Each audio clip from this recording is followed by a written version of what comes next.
All right, thanks everybody for coming. I'd like to call the meeting to order if I could.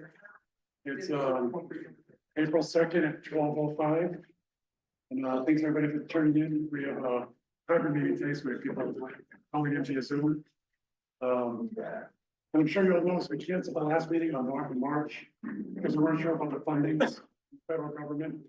That's slow to happen if it's going to happen at all. So we'll just continue with our job going forward with our 5-year plan. Yeah, I can give, just as for a quick explanation for having called off the last meeting, as has been a possibility, you know, it's reasonable for us now to anticipate that our timeline on the SEDS document is going to be a bit dragged out. Our partnership planning grant from the EDA that we get each year goes to support our work on the 5-year SEDS document. So among many other things. And while we have no reason to worry about our next award, it's just still unclear about delays in the funding cycle and when they're going to be expecting us to wrap things up on that thing. So given that, we thought it might be too much to ask of folks to come back after having met in March, or to come back in March after having met in February. So that's why we wound up canceling, but nothing more to it than that.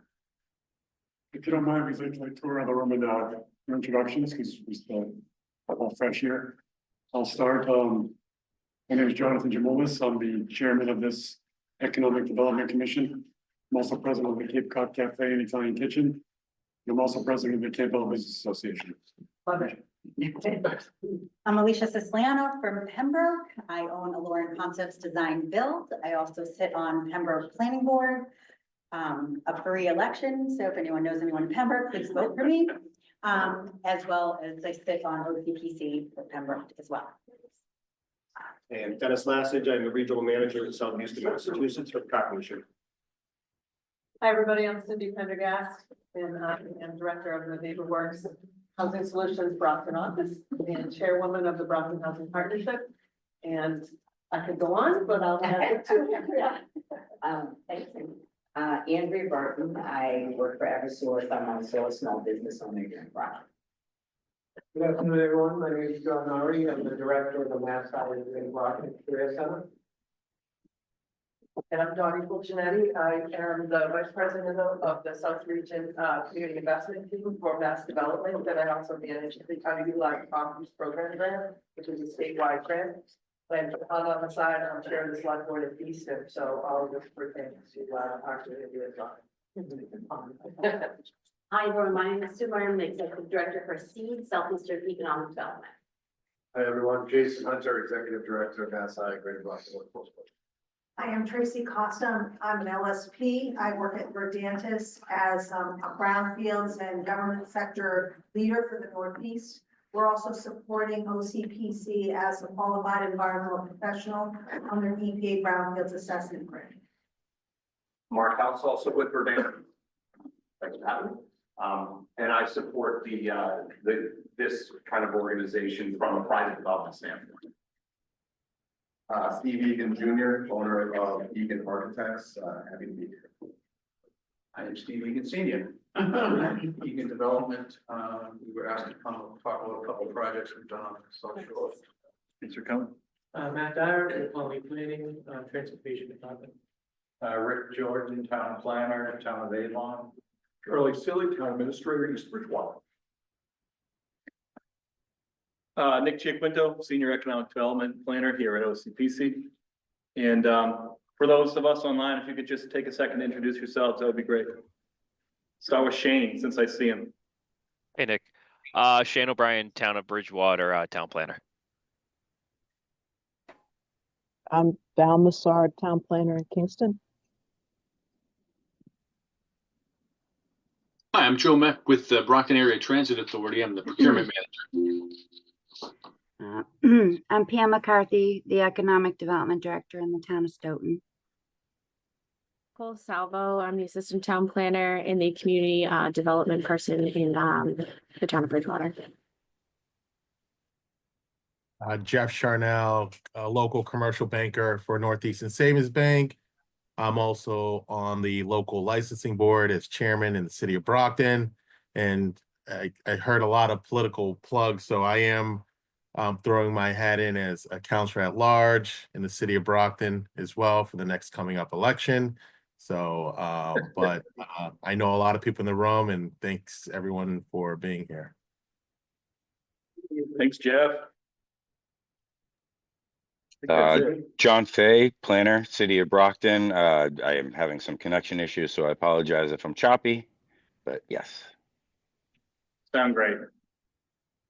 Steve Cole, Executive Director of the Economic Development Foundation and Chair of the Destination Plymouth Tourism Board. I see you. I think that's it. Don Sullivan, Economic Development Director of EDC. Lila Rich, long-term care enrichment program, I'm just kind of interested in listening to your presentation about the answer project. Nice. I think that's it. That's it. Great. So we do have a few housekeeping things before we get to our guest speakers. First is to approve the meeting minutes from our February 5th meeting. So if there's no edits, comments, ideas, questions, I'd like to entertain a motion to approve those. You received those meeting minutes, I think Nick sent them out. Yep. So everybody had a chance to look at them. If we can get a motion, so make a motion. Tomorrow. Second. All in favor? Aye. Aye. So in the last meeting, Nisha came up with the membership and voting seem to contradict each other in two sections. So Nick went ahead and changed that in section 2 and section Our bylaws. Oh, I'm sorry, the bylaws, yeah, sorry, thanks. In section 2 and section 10 of the bylaws. And it states that each member is entitled to a single vote unless there are multiple individuals on that commission that represent the same organization or community. In which case, one person will vote on behalf of that group. So if Mass has 2 people here, Mass has to figure out who to vote for, and then they have 1 vote. Yeah, so there were 2 sections here, right? Like John said, they were a little confusing, so, after our last meeting, I went ahead and corrected those so that it's clear that 1, membership allows for more than 1 member of the same community organization, and that 2, in that scenario, only one of them will be able to vote on behalf of that group. So, those are the only changes to that, but the commission does need a set of, bylaws for us to operate on, so, we're just looking for a vote to approve that today. So that being said, I'd like to entertain a motion to approve the 2025 commission terms of reference. I make a motion. Second, all those in favor? Aye. Good. Great. We're right along. So Steve Egan and Steve Egan are here. They're developers in this southeastern Massachusetts. Involved in single family, multifamily, condos, mixed use development, land, pretty much everything with real estate, correct? Their project, you may know, it's not a project right now, is at 999 Main Street in Hanson. A beautiful building, the one with Restoration Coffee in it, is that correct? Yes. Yeah, beautiful buildings. So we thought we'd have them come to talk to us today because we are an economic development commission. We have an economic developer right here, so.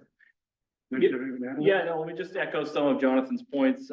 Stephen, you do great work, right? And what prompted me to reach out to you was the successful mixed-use project you have in Hanson. I know you've done some other mixed-use work in Whitman, and which has been great. And those 2 projects really struck a chord with me and some of the folks here at OCPC, because it seems to be exactly the type of project that, you know, we believe can be replicated here throughout the region, and it just works and for some of our communities, right? And you know, we have folks in business here like Jonathan, like Alicia, our chair and vice chair, for folks in business. And I think it's just advantageous for us to hear from folks like Stephen on the other side of government so that, you know, we get a different and fresh perspective outside the community lens, right? But that's just some background, and we're happy to have you here, and we're happy to have you here and learn a little bit from your presentation. Right here? Yeah. So first off, thanks for having us. I've contacted Old Colony Planning many times over the years I've been in business, and it's usually I need something, so it's good to. Yeah, absolutely. But I appreciate that. Again, I'm Steve Egan Senior. This is my son, Steve Egan Jr. His company's Egan Architects. He does our architectural work. I have Egan Development. Started real estate development work in the early 90s. Single families, condominiums, apartments, commercial, a little bit of everything over the years and through the ups and downs. Primarily in the kind of core of the county or social. We were asked to talk about the mixed-use projects, which we found to be very successful. We've done 2 in the last couple of years, one in Whitman and one and now in Hanson that you guys have brought up. I was born in South Boston, but we moved down to Whitman in the early 70s. So it gave me a glimpse into how the local towns were and how we lived. And as you know, most of the Plymouth County towns are developed as mills, old mill towns, factories, where our project in Hanson is where Ocean Spray headquarters originated. So there's a lot of history around in these towns. And when we grew up in the early 70s, most of the towns had their own downtown shopping district. They had everything was in sight. So if you did your food shopping, you did your clothes and furniture, you did everything in the town. In Whitman, we had Jubits, which, you know, we bought everything from our jeans and sneakers to our first suit to our rental tux for the prom. We had Regal Shoe Factory, we had J.J. Newberry, Duval's Pharmacy, which is still there. And in the 60s and 70s, in the 80s, you started to see the big box stores come into play. Hannibal Mall, one of them, Social Plaza, and it really put a strain on the downtown areas in the 70s and 80s and 90s. And vacancies became an issue, and it was decades of trying to revamp or revitalize or have new ideas in these spaces. And ironically enough, in enough time, the big block malls have come full cycle, and they're tearing them down, and they're making them more open concept, mixed use areas, very similar to what most of the towns on the South Shore already have a mix of commercial and residential use and very walkable areas. They're just in many of the towns need of investment. In my view, these were great projects that we found to be very positive for the town and well received as far as demand also. I think that creating mixed use districts in the downtown areas and in the train station areas is vital for the Plymouth County communities. And I think that some places shy away from the rental areas. Both Whitman and Hanson passed overlay districts, mixed use overlay districts, in the decades past, not the recent MBTA zone. But they both passed it with the hopes of trying to get things redeveloped, and even that was slow going. They both allow mixed use development without density requirements, as long as you can meet parking and storage and so on requirements. And that's how everything is dictated on the development. And I think that's kind of vital to get private developers to come in and do what they need to be able to get the density to make it a viable project. And but it needs to be done obviously in a responsible way, in my view.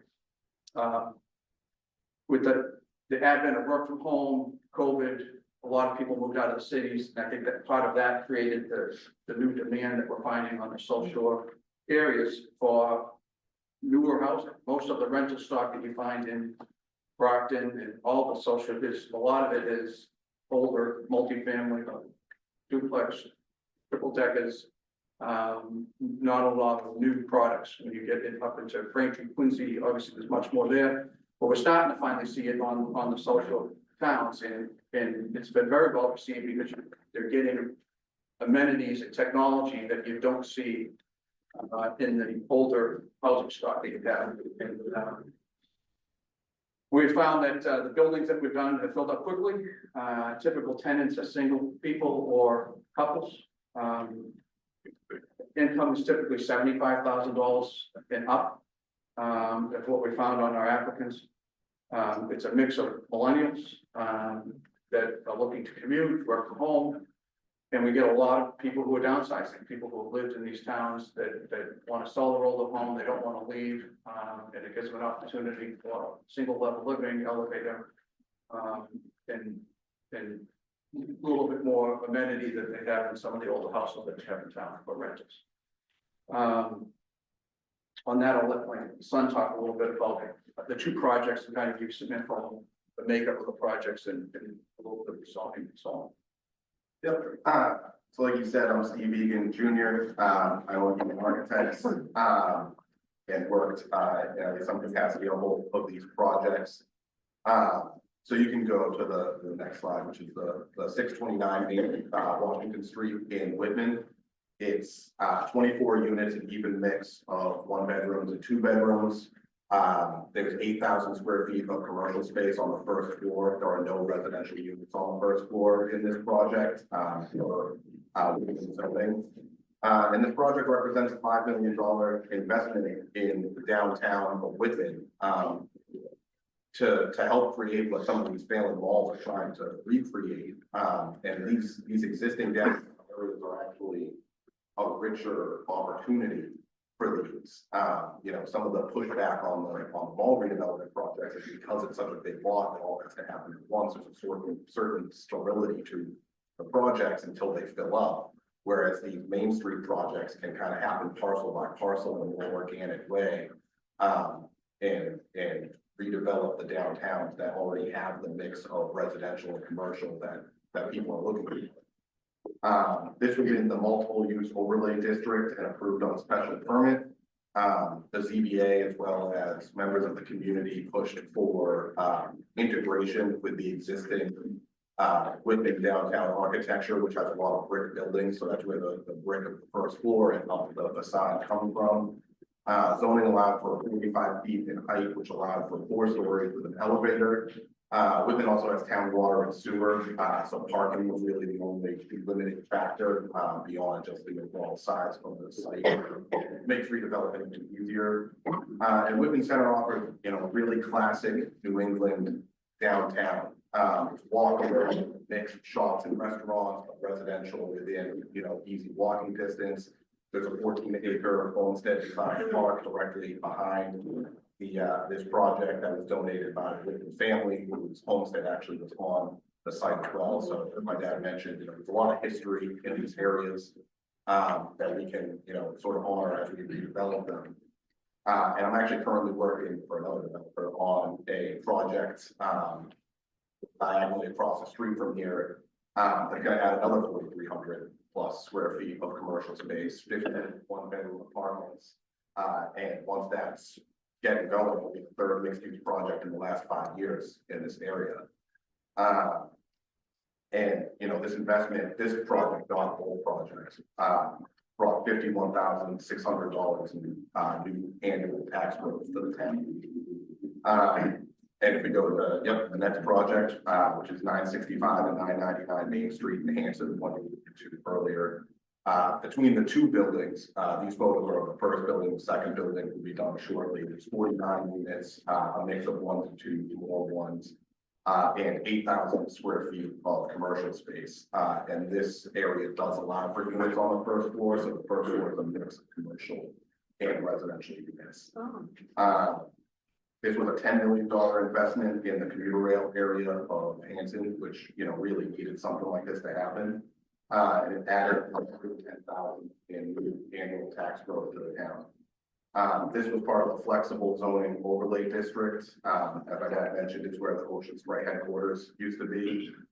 So the design inspiration, instead of Whitman's downtown, it was more for like a old mill or train station style designs, projects like this. A lot of things were doing. Hanson, on the other hand, does not have municipal sewer, so the septic was the bigger restriction in design, and the two buildings allowed us to get the septic in between them. It was advantageous because we kept out of the zone 2 aquifer protection area, which does come into a portion of the site. The height limitation was 35 feet, so that allowed for 3 stories with an elevator. Hopefully this is the first of many projects like this in the area, because there's a lot of potential there, but not a lot of projects like this yet. It's walkable to the train station, maybe 5 minutes walking. There are other shops in the area in addition to the ones in this project. And then directly behind the project, you can see in the bottom right photo is the Burridge Pond Wildlife Management Area that straddles Hanson and Halifax. 2,000 acres, ponds, marsh, retired bogs, it's got miles of walking trails, so this is a really desirable area. And, you know, the access to the commuter rail means that you can be in Boston if you're commuting for work, really easily. A lot of the pushback that I get on these type of projects, at town meetings is that schools are gonna be overwhelmed by the density of the development, but between the two projects, there's 73 units and 6 school-age children, so. You know, the 1 and 2 bedroom layout, the mixed use, the proximity to, mass transit. This tends to be younger people who are commuting into the city for work and, empty nesters who are downsizing. So that kind of alleviates some of those concerns, but, very successful projects, and I think that, you know, these communities can benefit from more of the same. But one quick side note, just I find humorous, but we have a lot of older people that have moved into the Hanson building. The first building was occupied last July. The second building, which is 965 Main Street, will be occupied first. But the older people in town, I'm older too, but older than me, love the train. They love the noise of the train. They're not getting on the train, but you feel like sometimes you have to go in, you know, the train's not going to be a problem. It's not going to be noise. They are so excited that the train and the sound of the train from a lot of them, like people in South Boston, and came down here at different times, but I don't know, it triggers something in some people. It's very romantic. Yeah.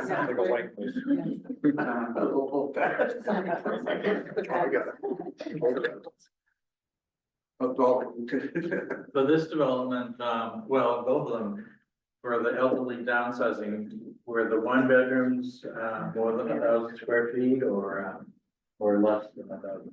We have both versions, so we have some that are around 850 square feet, and then we have some that go up a little over 1,000. We do 88 units in both buildings also. And those are attractive to elderly downsizing? Yeah. And if the zoning had allowed more than 35 feet height here, might you have done a 4th? Would the developer have been interested in the 4th floor? Do you think?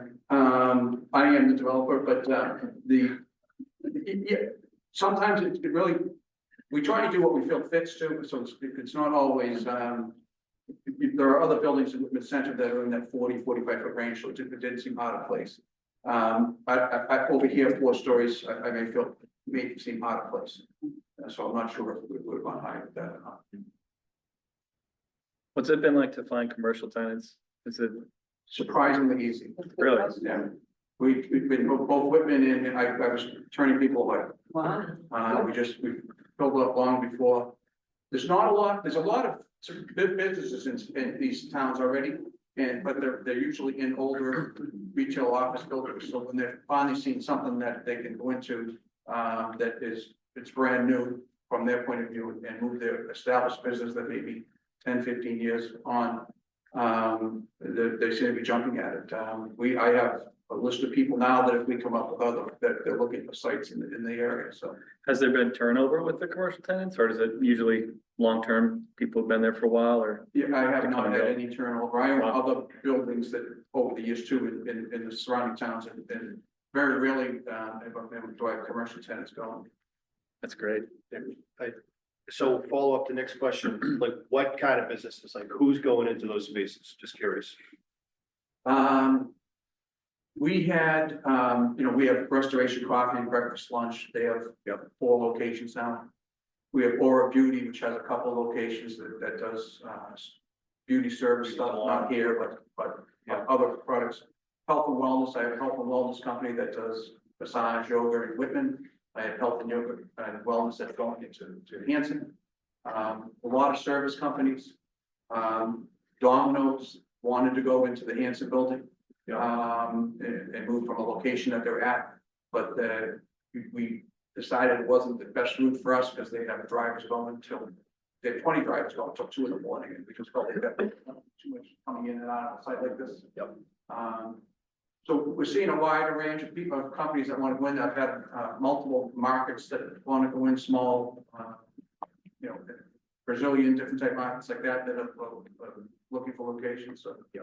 I think there's plenty of demand for the commercial space. I think they all like the fact that there's a residential component. Right. Of it too, is because it just creates a base of customers that can easily walk over, which is why I think the downtown stuff works well, which is why I think the malls are adding the components so that if people can walk to it, they're gonna go. Yep. Thank you. What's the rental range for these units? The apartments go anywhere from 2,000 to 2,600. Oh, what about Johansson? And Whitman? But yeah, they're both in that range. Yeah. So And that's also. The demand is out the roof. I can't, we put that listing online for 2 weeks and we have to take it off because of the amount of phone calls. It's, you could do 20 of these and fill them all. But the amount of calls that you get. And we weren't sure, I mean, we used to, like, I own some older rental products and things through the years. You know, we used to get $1,300 a month for a 3-bedroom apartment in Whitman. I never thought you were gonna see in the 2000s. Yeah. But these are people who work, if you go up just a little bit into Weymouth, Quincy, some of the newer products up there, it's $3,000 to $4,000. And if you go into Boston, it's, you know, my daughter is just it's $3,500 to $4,000 for a rental. And for a small little studio.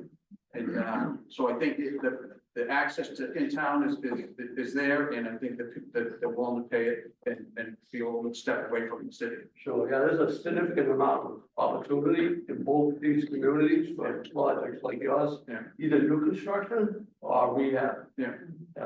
They're hot spots. Yeah. Have you any interest in looking at the Cranberry building? Just south of that? We've had some discussions. Over 4 years. And it's come down $5 million over 4 years, that's from what it was originally, but. Couple more years. It's, I'd like to see something happen with it. It's this, you know, we're just talking from an environmental point of view, this, yeah, you gotta have the heart to do something like one of those, which we do, but it's gotta be.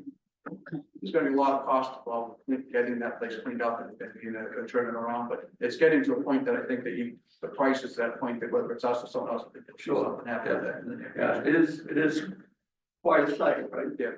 Has impact on any new development that's already happened. Yeah.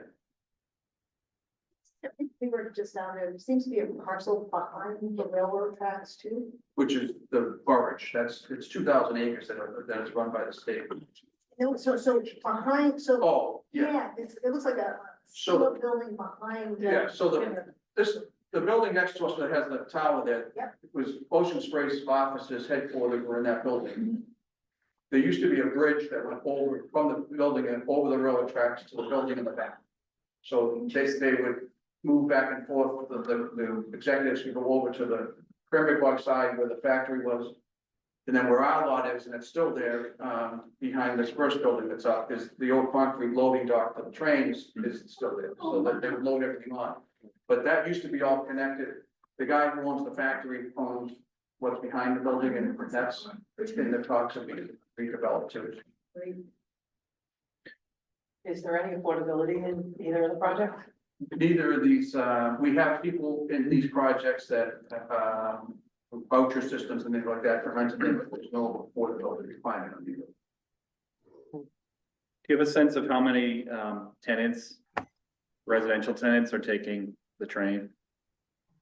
I would say, you know, the first building is 23 apartments. I would say there's at least 7 or 8 of them that are taking the train.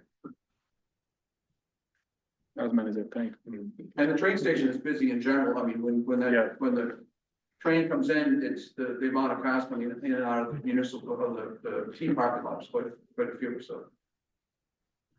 How many parking spots are you designed to We allow? have 100, just under 140, I think. But per unit, is there a ratio? I forget exactly what it was. The 1 bedrooms, I think, were 1.5, and the 2 bedrooms were 2, and then we needed so many per square foot of the commercial space. And then we actually exceeded that. The town actually wanted us to reduce the parking spaces. One board did. They felt more green space. Another board didn't want us to. At the end of the day, we didn't reduce it, but they thought we could use less parking. How long did it take to put up that first building from the, not from the start of construction, but from the start of permitting, buying the property, permitting? We permitted it and probably sat for another year after we permitted, just because we were finishing another project. Otherwise, we would have started on sooner. We started it right as interest rates were going up, so we timed it perfectly. At least I think so. But once we got going on it, it was probably 16 months of construction to complete the first building. Interest rates probably are the biggest issue right now as far as new stuff coming out of the ground. We're looking at multiple things like the factory next door and other things, but at this, this was at 4% interest rates at the time, and now you're looking at 7%. And I think as rates come down, even if they get back down into the 5s, I think you're gonna see a lot of developers starting to look more at some of the stuff that they'll make. It still makes sense even at the higher rates, but it's not as great a deal as it would be for some of these guys. That's what's going to really get them off the fence to do more. Did you find, sorry, I'm sorry. No. Did you find working with the town being pretty smooth, or was it just a roadblock? Yeah, the town was very excited to get this going. They had passed the overlay district, I think back in the 80s, down there, and through different economic cycles, something was gonna happen. Market changed, never happened. They went up and down, and nothing really ever happened down there. When we got it permitted, and we sat for a little bit because we were finishing something else. They viewed it as cold feet, and this is gonna happen again. Nothing's gonna happen because my phone would ring off the hook for that year. You're gonna start this, you're gonna start it. So they were very excited, I think, to see something get going over there, and happy with the product that we put up. I think hoping it ends up happening other stuff in that spot. Did you, are these LEED, did you incorporate LEED in? Yeah, so, everything's under the new energy code now, so they're all electric. And everything's high efficiency. We're exploring Energy Star ratings. We haven't done that yet, but, I was pleasantly surprised at it being all electric. My concern is, you start doing these new products, we're used to the gas and so on, but are we gonna calls ringing off the hook on the cost of running of, your monthly bills? And unfortunately, it was not. The systems that went in were very reasonable, and very cool things. It actually worked out very well. I have one more question. Do you run your own buildings? I do. Manage. Just do it all, huh? Any questions, from folks on the call we haven't heard from yet? Yes, I have a question. Pam McCarthy. I actually have had my hand up for a while, so I'm glad you recognized me. I had a question. So I work in the town of Stoughton, and we have interests in development in the downtown, but I've had to actually help some of the developers with unique financing opportunities, trying to hook them up with programs for mass development, mass housing, CPC funding. Were you able to do these projects all with traditional financing? These were done all with traditional financing, yes. Okay, well, that's good that you could do that. I wish that all developers could do the same. Thank you. Any other questions from folks attending virtually? Looks like that's it. Well, thank you very much. Very informative. Yeah.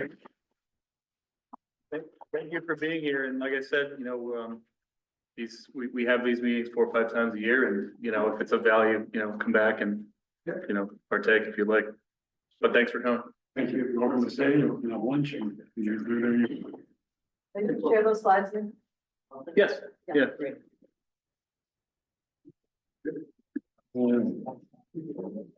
The next thing is, so we have some ongoing projects. I know Nick and Don had their plates full and very busy.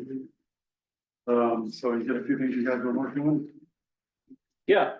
No, thank you, Mr. Chair. And yeah, I won't spend too much time on this here. But we have been working on a few new things, so I'll fill you in on those and give you some brief updates on one or two of the others. So starting with our Avon Sewer project for design and engineering through the EDA. Our application is still pending, but we've had some dialogue with them and are trying to tie up some loose ends before they can communicate a decision. So things are looking pretty good on that front, and we're working to address some administrative issues on that. The Plymouth Holtec Master Plan, a little bit to report on that for the former site of the Pilgrim Nuclear Power Station. The planning process, I know Steve's on here with Sasaki, the consultant, continues with public forums, and I believe they've had their preliminary conceptual development plans for the area now. So work is ongoing with that, and we're looking forward to seeing more over the next few months. Easton Sewer, so one of the new projects we started to look into and prepare for is with the town of Easton. The town and the city of Brockton have signed an intermunicipal agreement to bring sewer service to Easton. So this is really in its infancy stages now, but we have an open dialogue with Stephanie from the planning office to begin preparing a future application to the EDA for D&E, for design and engineering services. So hopefully in the next few weeks, we'll make a bit more progress on that. The other new project that we've been dedicating a lot of time to lately has been this new grant that's been rolled out by the Massachusetts Technology Collaborative to designate regions as tech hubs. So I've been working closely with Paul Yamano, OCPC's grant specialist, and Don Sullivan on developing an application to establish a tech hub designation along the Route 24 corridor. So we know that between Avon and Bridgewater, and including those communities in between, so Brockton, Easton, Stoughton, and West Bridgewater, there are at least 50 to 60 advanced manufacturing companies along that particular stretch of highway. So there's no question that we have a solid industry cluster here, and we're developing an application that's going to build dynamic place-based innovation ecosystems that will align things like industry, academia. So we have BSU at the table, Stonehill, Massasoit, and our two regional vocational schools in the district. So South Shore Botech and Southeastern Regional, and government towards, what would be a common mission of being able to accelerate growth of this industry, which is a big one in our region. So of the 60 or so companies we've identified, we know that aerospace and defense are big ones, medical device manufacturing. We have lots of precision machining and mechanical systems like HVAC equipment are really all over the place in our region. So what we're doing is we're applying for what's called a strategy development grant, which will provide $100,000 to assist the region on one, identifying and assessing regional assets, industry strengths, and innovation opportunities, and two, to develop a strategic plan to guide the future investments in infrastructure, things like workforce training and business growth that strengthen the collaboration all around. So we have a lot of partners at the table for this right now. So I think at this point we have support letters from 10 of the major advanced manufacturing companies in the area, at least one from each of the 6 communities I mentioned. We have support letters coming from the 2 vocational schools. We're working with Mass Hire, who's been a great partner on this. And I think our application's due on April 14th. So this is something we've just been spending some time on, and seems like it's a worthy initiative. I think, if we're fortunate enough to get this, it sort of sets us up for other grants we can apply for, but to have that designation is going to draw several benefits for the region and the companies themselves. And I think they realize that. So we're chasing it down. Be nice to bring the work down to us instead of people going up to Cambridge and Boston. Anything else, Nick? I think that's it.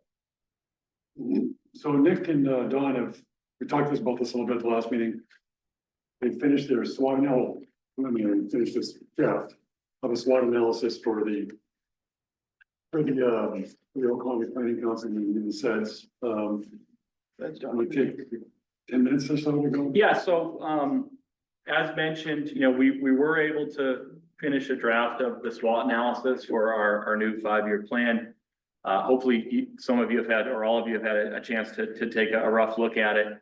And what we wound up doing was digging a little bit more for useful data or indicators that would signal any important narratives there might be for assessing the state of the region, right? So aside from data, we apply our own knowledge and expertise about our communities and do a lot of reconnaissance from being on the ground in all these areas.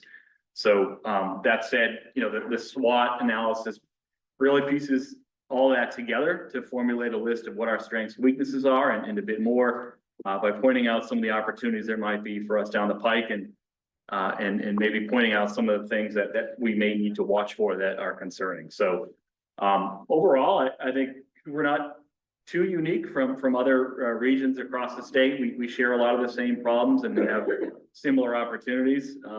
The OCPC district has a lot to offer, but for purposes of this short conversation today on the SWOT, I know we spent some time at the last meeting. I guess I'll just point out some of the highlights or some of the important takeaways from the section, the section here being shared. So it looks like, at the top, it looks like we need to diversify our regional economy with other emerging sectors. It seems that, our region is a little bit over reliant on traditional sectors that typically offer lower skilled employment and pay lower wages in the fields like healthcare, social assistance, retail, food and accommodation. So being open to new commercial development and pushing for initiatives like this tech hub designation that I mentioned will go a long way to make our region more economically competitive. Wages in the clusters of industries we do have are significantly lower than the state average for those fields. So in areas like healthcare, and in manufacturing, professional and technical services, et cetera, our region's workers are paid significantly less than elsewhere across the state. So we want to understand that more and hopefully be able to address it. And jobs have also dipped in some of the industries that tend to pay the best. So we need to extend focus to these areas to help them grow. And despite the fact about wages, household incomes here are notably higher than the state's averages per cap. I think by like $15,000 per capita income is lower than the state's average, only by a small percentage. But it looks like that gap is shrinking pretty quickly.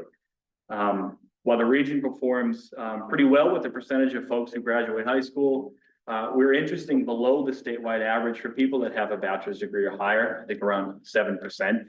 And that's pretty interesting considering the amount of, the higher educational institutions we have here, right? BSU, Stonehill, our vocational schools, and forgetting someone else. Did I say Bridgewater? Massasoit.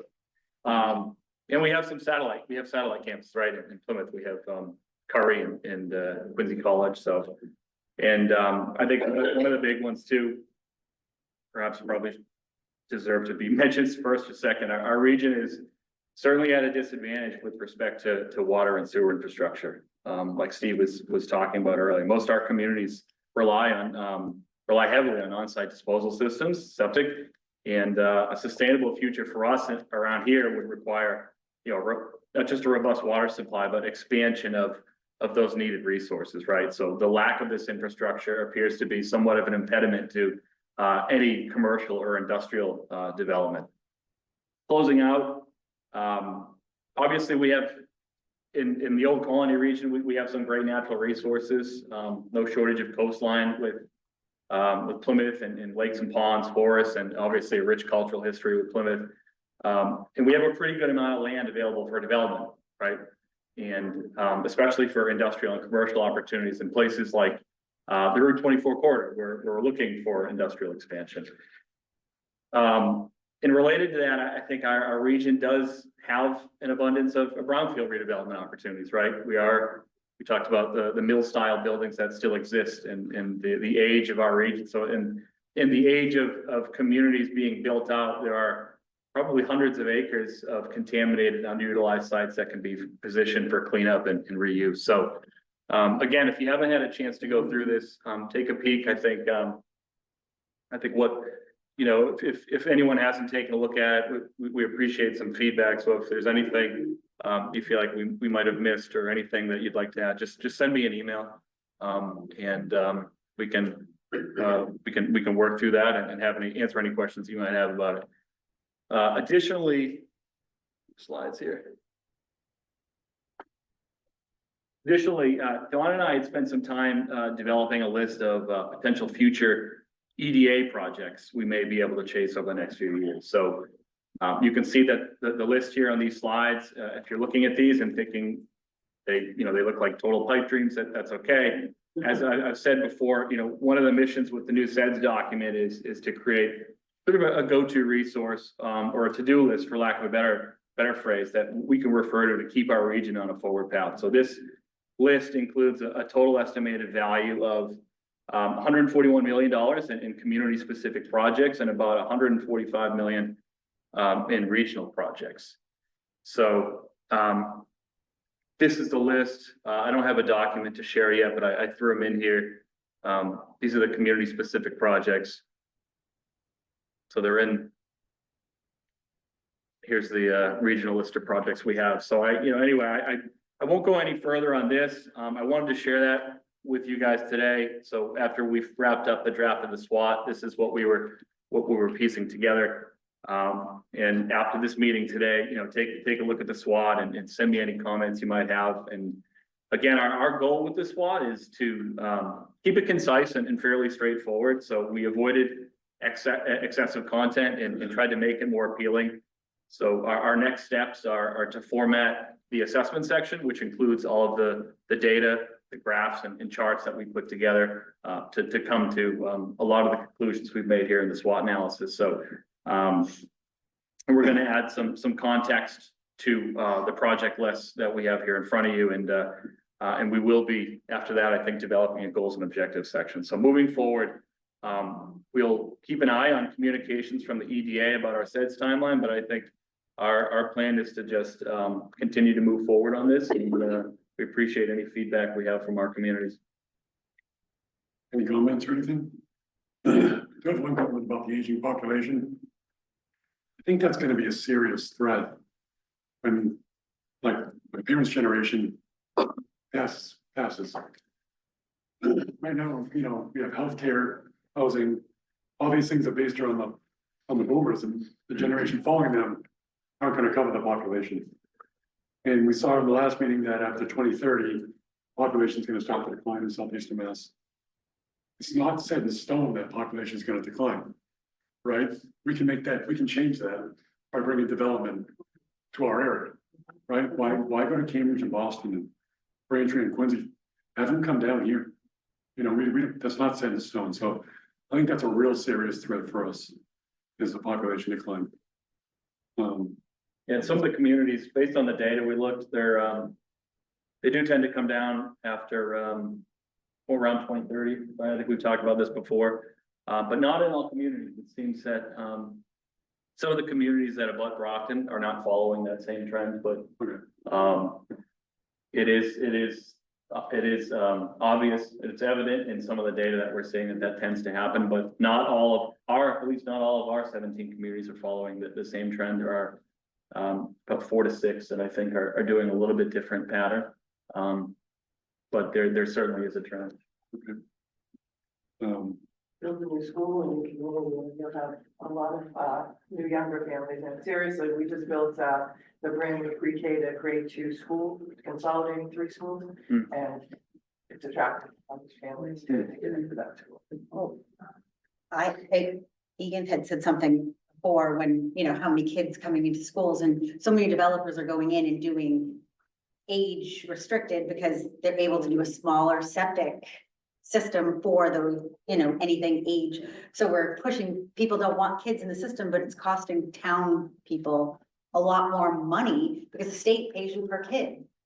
So if you don't have bodies in there, you still have the same staff in the schools to pay for, or the new schools build. So like by, the baby boomers growing out, we need kids in the system, and there aren't enough. And for people we need to change people's mindset out there of saying like that, it's gonna be more kids in the school system. We need the kids in the school system. We need more kids in the area.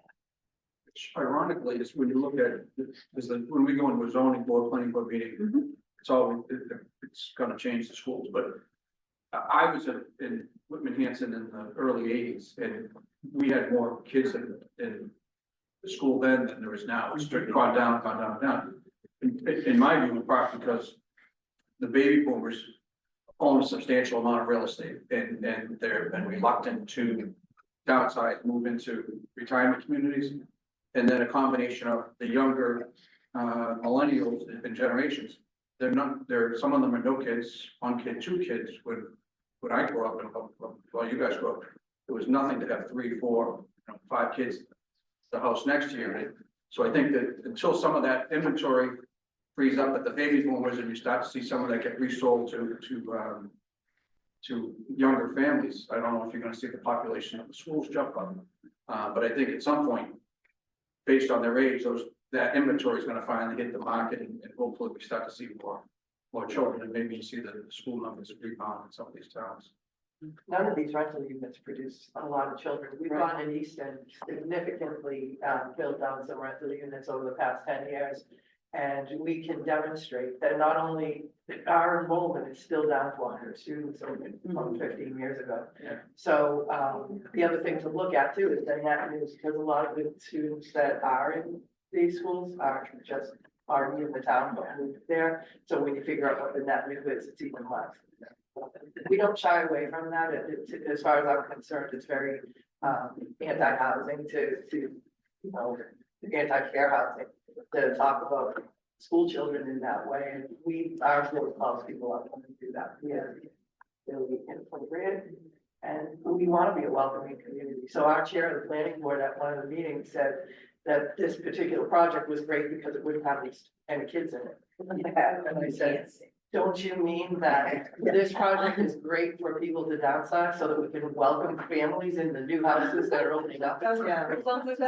And then he used to repeat it like that afterwards because we want to be welcoming. Who doesn't like kids? Like we want vibrant communities. And, the cost of, nobody talks about the cost of the age restricted housing, but there's a lot of cost involved in that from your, public services. There's a lot more ambulance calls.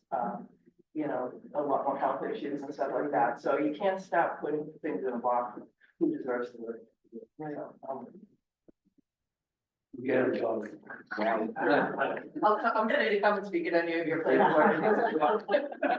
I'll just mention real quick. So if you're looking at the SWOT analysis, I know we've covered this before, but I know you guys are here. With the SEDS document, we don't really get too much into housing. The EDA is much more focused on things from more of the commercial side. So where we address housing as an issue, you won't see it covered as comprehensively as some of the other stuff. So we flag it as an issue, but our focus is on the commercial and industrial side of things and everything else. So that's why it's not in there. I think I've mentioned this in some of my email to you, but it seems to me another infrastructure weakness is the fact that our electricity rates are the 5th highest in the country. And, so that could be something to add. I'm also a little concerned. I like the east-west transportation weakness you've got there, but I do think Route 24 will eventually need expansion, and the state shows zero interest in doing that. I mean, in terms of a 10 or 15-year horizon. Right. Maybe expansion, Another lane. another lane, increase the capacity. Yeah. Also, it's dangerous. Not in my lifetime, yeah. Do we have anything else? We have a few more minutes left. Any comments or anything? Anyone online who have questions or comments to add? No? Good. All right, if I can make a motion, we'll make a motion to adjourn. We have sorry. Sorry, that's right. I don't have any new business, but if someone else does. Oh, yeah, anybody have anything you want to talk about, new business in your towns? Coming developments, anything? Happening in areas? Willing to share? No? Yeah, I'll share. We have in Pembroke Center where, it's an old funeral home where we have 60 units coming in and a tavern. So is part of the project. It did go to the state because it was going to be age restricted and there were a lot of affordable units which got pushed back. And the state, there were a couple, like 6 2-bedrooms going in, and the state made them put in 6 3-bedrooms as well and take the age restriction off. So I was pretty pumped about that because I was the chair of the planning board when they, telling us about the project, and I fought back on the age restriction and nobody agreed with me. And I laughed because the state agreed with me. So, oh, He's actually the architect on that project too. oh, nice. I knew I recognized you, but I was very happy on that one. Push back on the age restrictions. Anything else? for anybody? All right, I'd like to, if there's anything else, we can make a motion to adjourn. So, motion. Second, Second. all in favor? Aye. All right, see you guys next time. Thank you very much. Thank you, everyone.